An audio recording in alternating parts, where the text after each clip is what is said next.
Tidur tu tiba-tiba mimpi. Dalam mimpi dia tu dia kata ada satu wajah.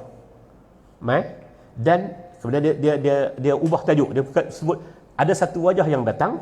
Kemudian dia kata saya minta sebelum tidur itu. Kemudian dia kata ada satu muka tu orang tu ada di Malaysia. Ulama hidup lagi tapi tak boleh bagi tahu siapa dia. Inilah yang menimbulkan syubhat, menimbulkan keraguan. Beliau tidak maksudkan kata itu Nabi yang beliau jumpa tu, tapi beliau tidak maksudkan kata yang beliau kata ada satu muka Melayu ulama tu. Tak, muka Nabi tu sama dengan muka ulama tu. Okey, hak tu clear. Beliau tak mendakwa kata hak tu Nabi, tapi beliau kata muka Nabi tu sama dengan ulama tersebut. Persoalan yang timbul di sini, satu syubhat timbul pasal ayat dia macam ni, tapi tak apa, atas penjelasan kita kata tak apa tu.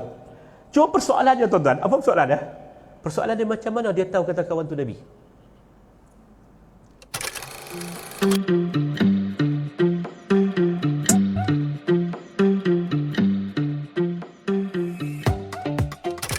Sebutkan tuan-tuan, ada dakwaan.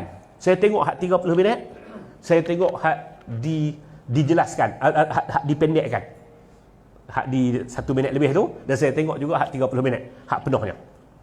Berbicara berkaitan dengan jumlah para nabi berdasarkan hadis Abu Zar. Tuan-tuan, berdasarkan hadis ini, siapa dia anbiya, siapa dia nabi, beza antara seorang nabi dengan seorang rasul. Seorang nabi tidak disuruh untuk menyampaikannya. Maka jumlahnya dalam kitab tua dulu sebut apa sekati berapa laksa ke, nak sebut kata banyaklah, 124,000. Ada sebut kata dengan riwayat yang pelbagai. Okey, saya tak mau bicara tentang tu. Memang para rasul alaihi wassalatu wassalam tu jumlah dia ramai. Okey.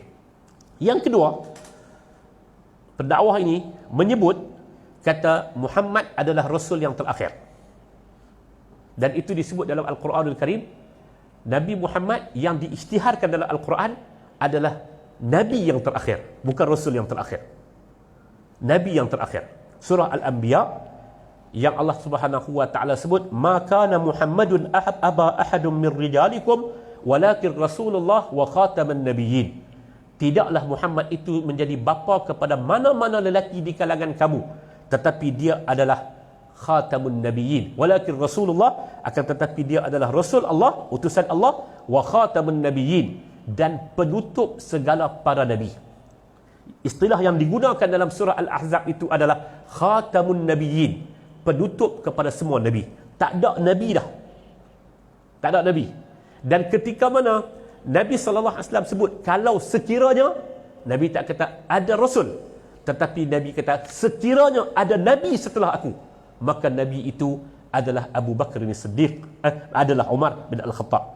Ada nabi, sekiranya ada nabi. Maksudnya nabi ini adalah khatamun nabiyyin. Cuma dalam dakwaan tersebut ataupun dalam ucapan beliau tersebut, beliau menyatakan bahawasanya dalam satu hari beliau telah minta untuk bermimpi nak jumpa dengan salah seorang daripada nabi-nabi ni.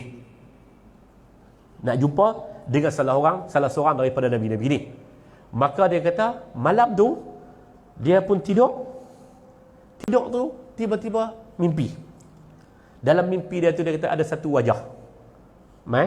Dan kemudian dia ubah tajuk. Dia sebut ada satu wajah yang datang. Kemudian dia kata saya minta sebelum tidur itu. Kemudian dia kata ada satu muka tu orang tu ada di Malaysia. Ulama hidup lagi tapi tak boleh bagi tahu siapa dia. Inilah yang menimbulkan syubhat, menimbulkan keraguan. Ada dua benda di sini. Ada dua benda di sini. Yang pertama, bila dia sebut, tuan-tuan dengar balik ayat dia. Saya ambil satu-satu perkataan. Lepas dia kata, maka malam tu dia pun jumpa. Kemudian dia kalih. Dia cerita lain sikit. Dia kata saya telah mimpi, saya minta dulu sebelum tu. Kemudian ada satu muka tu orang tu ada di Malaysia. Ulama hidup lagi tapi tak boleh bagi tahu siapa dia. Tak boleh bagi tahu siapa dia. Tuan-tuan, timbul di sini apa dia? Ada dua benda.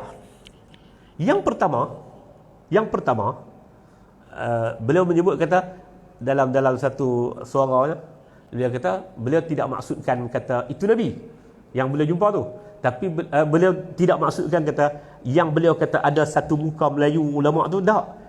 Muka Nabi tu sama dengan muka ulama tu. Okey, hak tu clear. Beliau tak mendakwa kata hak tu Nabi, tapi beliau kata muka Nabi tu sama dengan ulama tersebut. Persoalan yang timbul di sini, satu syubhat timbul pasal ayat dia macam ni, tapi tak apa, atas penjelasan kita kata tak apa tu. Cuma persoalannya tuan-tuan, apa persoalannya? Persoalan dia macam mana dia tahu kata kawan tu Nabi? Mami syok kat satu orang kan. Bila kita syok pada satu orang, dia boleh bawa dalam mimpi tuan-tuan. Dia boleh bawa dalam mimpi. Mimpi ada satu orang main dengan baju putih, muka macam Tan Sri Maruk sebagai contoh. Masa kita minat sangat pada Tan Sri Maruk kan, satu ketika dia main macam Tan Sri Maruk. Takkan kita nak kata dia ni? Siapa pergi bagi tahu kata hak tu Nabi? Itu soalannya. Soalannya duduk situ. Dan yang keduanya, apa untungnya untuk cerita perkara tersebut? Dia akan timbul macam-macam perkara lagi. Banyak lagi kisah-kisah Al-Quran yang boleh diceritakan. Dan boleh diambil iktibar. Ini soalan tentang tu. Di situlah timbul syubhat. Ada satu orang, anak wakil rakyat, duduk dekat ni, bekas wakil rakyat. Duduk dekat tuan-tuan ni. Dia pergi satu ketika, tahun 1990. Ayah dia pergi ambil satu orang tetamu Arab, main nak jadi imam di Batu Sembilan. Bulan Ramadan. Pergi ambil di airport Al-Ustaz. Dia sekolah rendah. Lah ni kerja dah. Lah jadi pegawai PTD dah. Ambil. Turun airport tu, naik.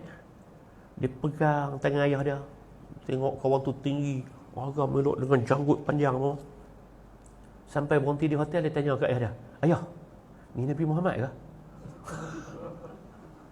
Macam mana kita nak tahu kata kawan tu Nabi? Itu soalan dia. Soalan yang timbul. Dan tak tahu muka tu sama dengan muka siapa? Boleh jadi sama dengan tak tahu muka sama lah. Jadi tuan-tuan, jadi hak ni persoalan dia. Sebab tu kita sebut kata mimpi-mimpi ni, bawa cerita mimpi ni tak perlu dibawa lah dalam kuliah. Ramai tokoh-tokoh kita tuan-tuan, antara dia Al-Buti bagi peringatan tentang perkara ni, antara dia An-Nabulsi bagi peringatan tuan.